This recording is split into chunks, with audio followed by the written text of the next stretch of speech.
Congress party Maharashtra के senior कायद और 2 मरतबा वज़ीर आला की कुर्सी संभालने वाले अशोकराव चौहान ने सियासी मजबूरियों के बायस कांग्रेस पार्टी से अपना 60 साला रिश्ता तोड़ते हुए जाफरी परचम वाली पार्टी बीजेपी में शमूलियत अख्तियार कर ली है। जिसके बाद नांदेड़ जिले के अक्सरती फ़िरक़े के अफराद ने कोई ख़ास रद्द-अमल ज़ाहिर नहीं किया है। अलबत्ता अक़लियती तबक़े बिलख़ुसूस मुसलमानों को शदीद धक्का पहुँचा है।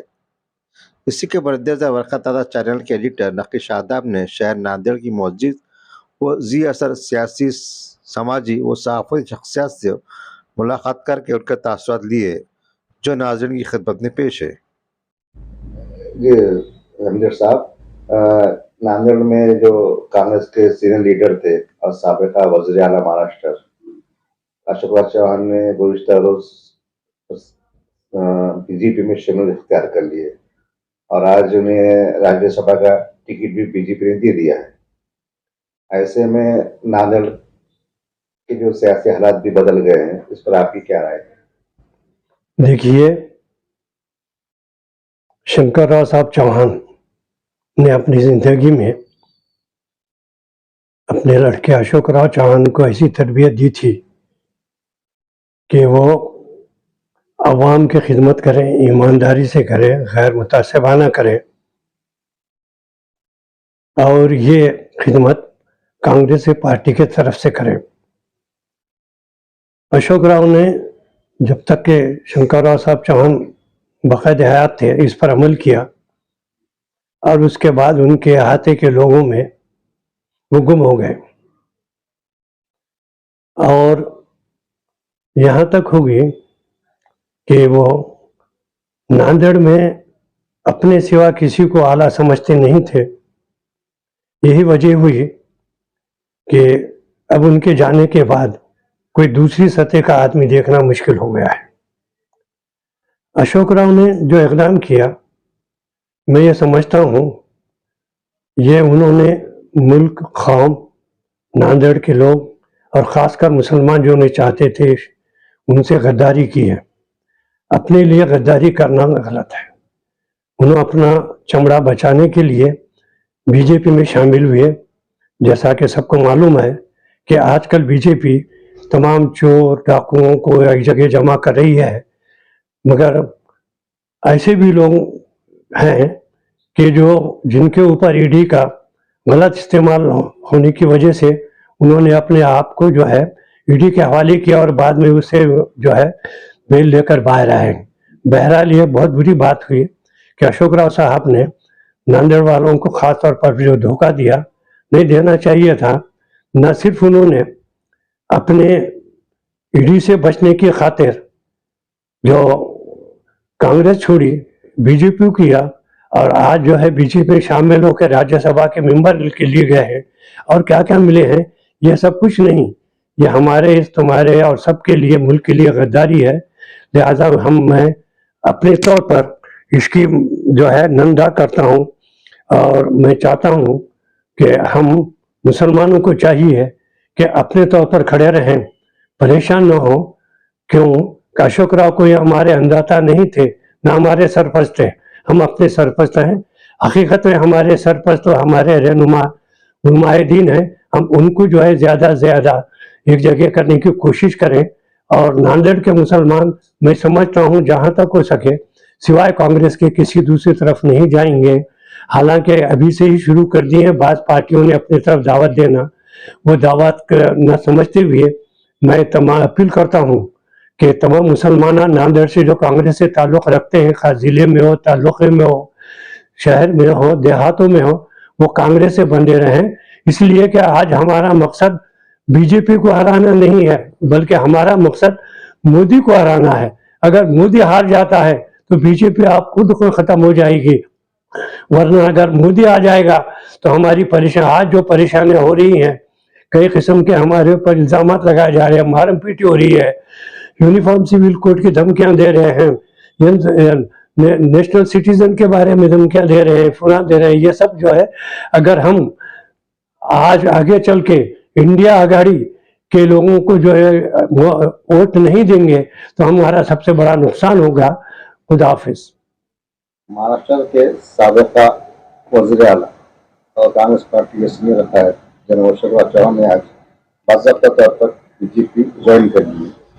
हालांकि तकरीबन 50-60 साल से उनका घराना कांग्रेस पार्टी से जुड़ा हुआ रहा है, लेकिन अचानक वो बीजेपी ज्वाइन हुए। इसके नादेड़ के अंदर क्या सियासी असर मरतब होंगे और मुस्लिम भाई किस तरह से देख रहा है?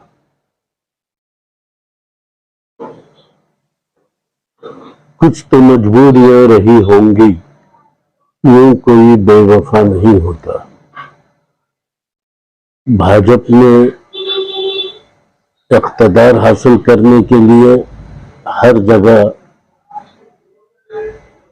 एजेंसीज का सहारा लेकर एक दबाव डालकर लोगों को अपनी पार्टी में शामिल किया है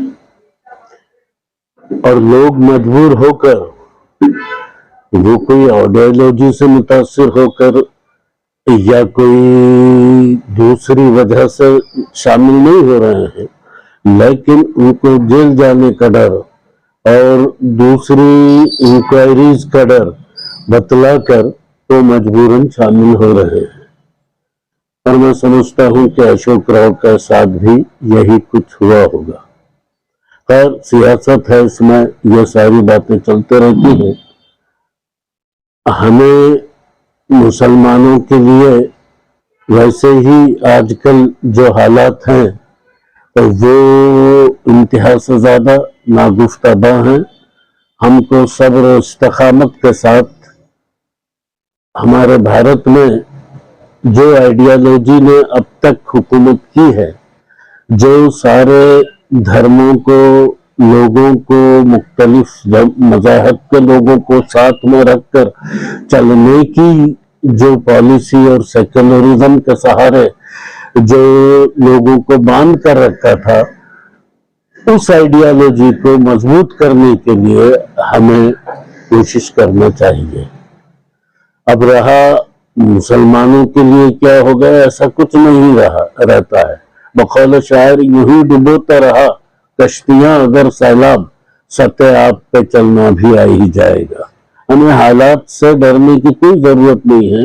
हालात और वक्त इंसान को पानी पर भी चलना सिखाते हैं।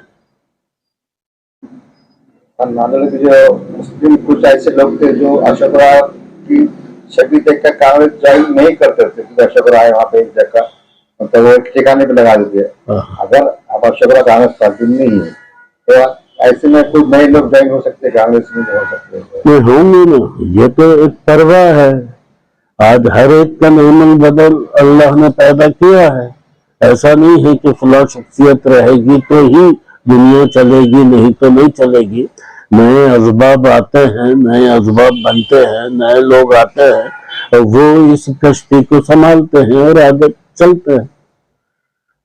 अब जैसा ये साल अक्टूबर में शायद महाराष्ट्र नादेड़ के अंदर के महानगर पालिका इलेक्शन हो सकते हैं, मतलब इम्कानात है। तो ऐसे में आप शायद सरगर्म रहेंगे ज्यादा इस दौर।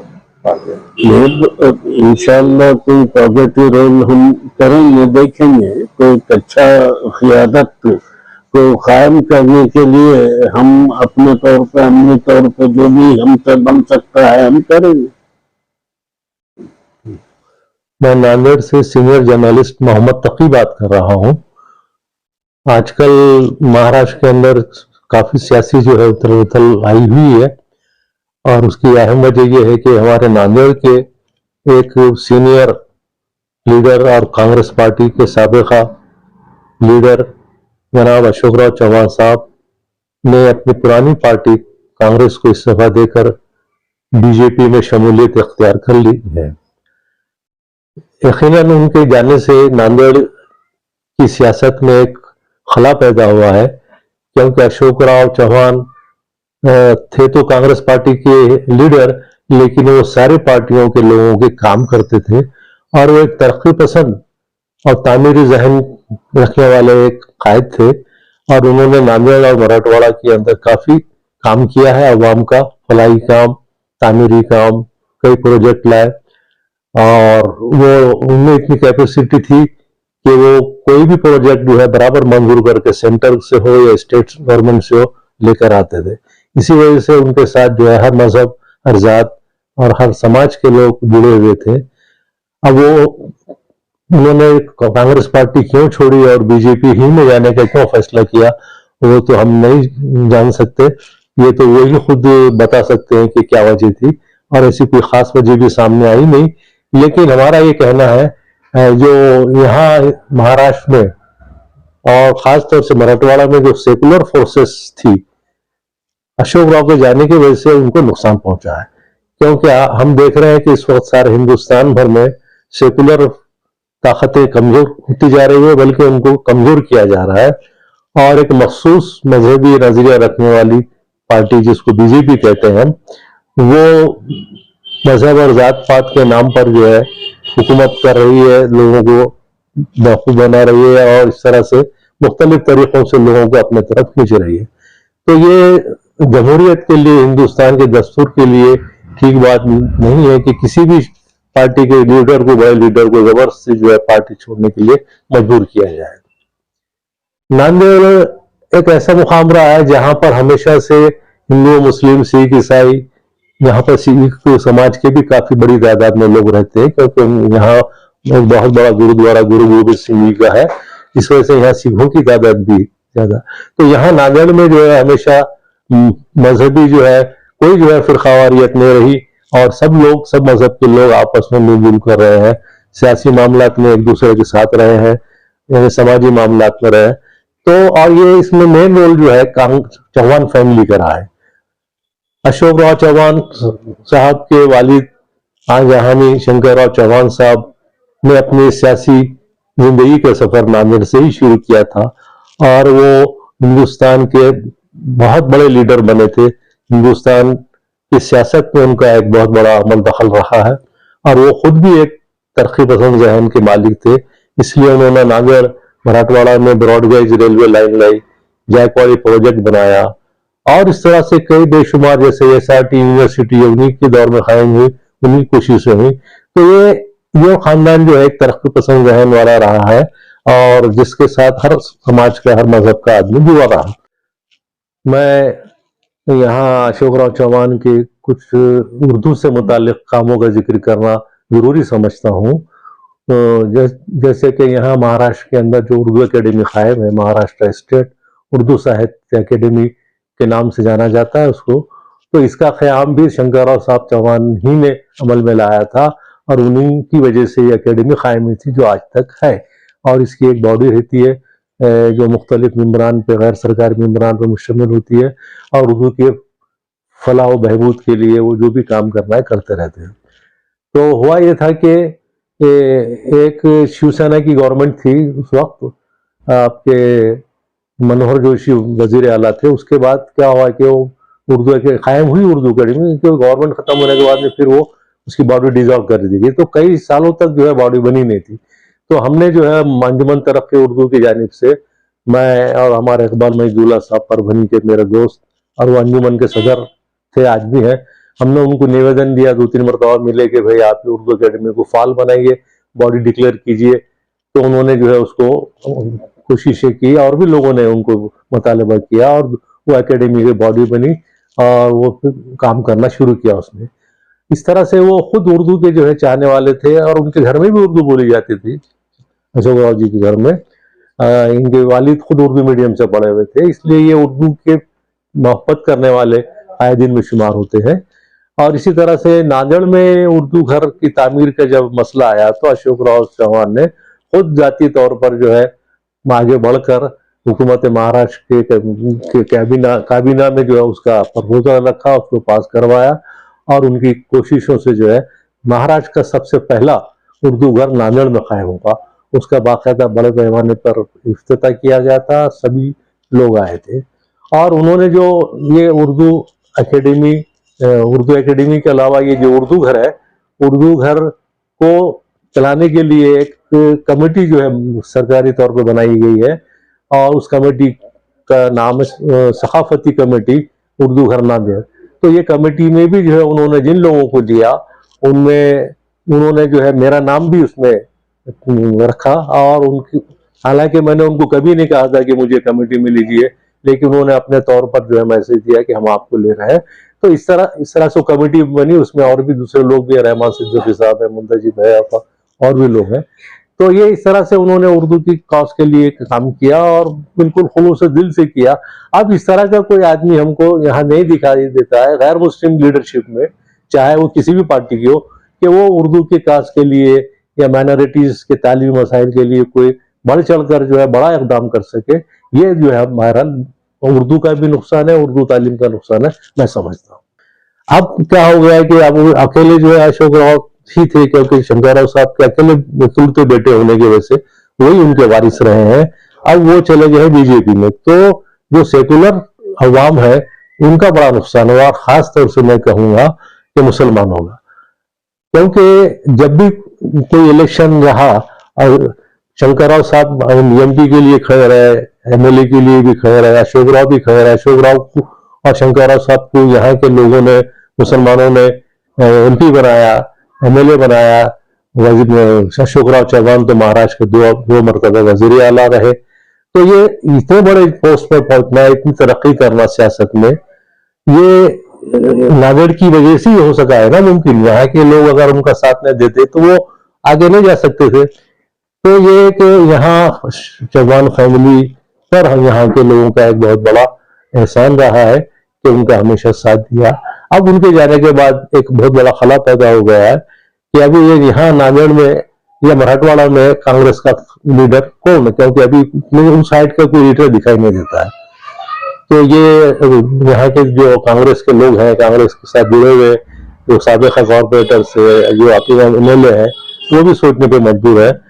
तो ये एक तो नुकसान हुआ है। अब इसकी भरपाई कैसे हो सकेगी वो कांग्रेस पार्टी बेहतर जानती है, उनके पास क्या प्रोग्राम है वो करेंगे।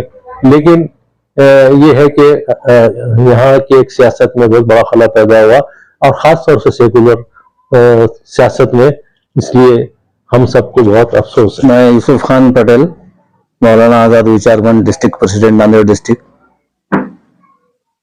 जब ये न्यूज चली अशोक राव चौहान साहब ने कांग्रेस पार्टी छोड़ दी है, तो नांदेड़ में जो सेकुलर जहन रखने वाले लोगों को बहुत अफसोस हुआ उस न्यूज सुनकर। और जो लोग अशोक राव से, चौहान फैमिली से जुड़े हुए थे, वो लोग भी काफी परेशान हुए। और अशोक राव चौहान एक ऐसी शख्सियत थी नांदेड़ डिस्ट्रिक्ट के हद तक कि भाई किसी का भी काम रहा तो कोई उसमें ये नहीं करते थे भेदभाव। कोई भी जाता है तो उसके काम सुनते थे पूरे और उसके ऊपर अमल भी करते थे। हमारे साथ भी कई मरतबा ऐसा हुआ कि हम लोग मौलाना आजाद विचार मंच का डेलीगेशन लेकर गए, कुछ काम लेकर गए, तो वो लोग, उन्होंने जो है काम करने का वादा भी किया और फिर बाद में उसका परसुएशन भी किया कि भाई वो काम हो रहा नहीं हो रहा है। तो एक नांदेड़ डिस्ट्रिक्ट के लिए एक मतलब विकास काम के लिए बोल के अशोक राव एक ऐसी आइडेंटिटी बन गई थी।